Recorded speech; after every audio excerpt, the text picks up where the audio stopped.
दोस्तों गेहूं भाव में पिछले सप्ताह में काफ़ी अच्छी तेज़ी देखने को मिली, लेकिन आगामी दिनों में दोस्तों अब गेहूं बाजार किस चाल में जा सकता है। क्या दिल्ली रोड शो दोस्तों 2,900 के स्तर को छुएगा।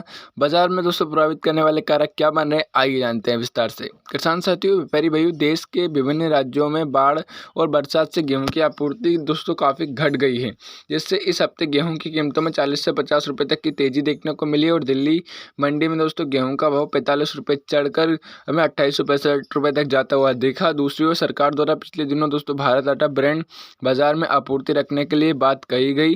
वहाँ भी दोस्तों योजना अभी शुरू नहीं हुई है, जिस कारण से गेहूं के भाव में फिर बढ़ने लगे हैं।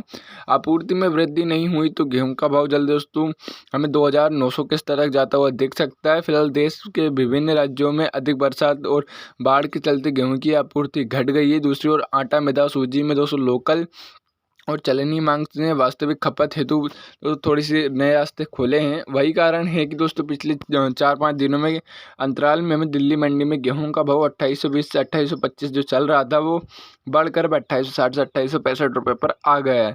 अब गेहूं का दोस्तों औसतन भाव 2575 रुपये प्रति क्विंटल से बढ़कर 2600-2605 रुपये प्रति क्विंटल हो गया है। इस तेजी का प्रमुख कारण दोस्तों बाजार में गेहूं की सीमित उपलब्धता और आने वाले त्योहारों जैसे नवरात्रि के कारण बढ़ती मांग है।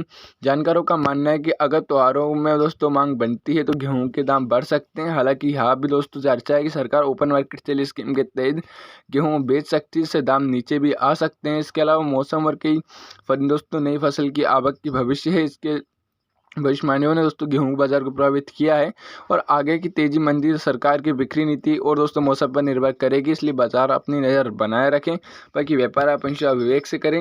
और दोस्तों जो सरकार ने अभी दोस्तों से खबरें आई हैं कि दोस्तों सरकार ने गेहूं ब्राउन का निर्यात खोला है, तो यदि उस पर और भी दोस्तों कुछ स्पष्टीकरण आता है तो बाजार में अच्छा सुधार उस कारण से भी एक देखने को मिल सकता है। बाकी व्यापार आप हमेशा विवेक से करें। रोजाना ताज़ा सटीक अपडेट पाने के लिए चैनल को वापस सब्सक्राइब कर दें।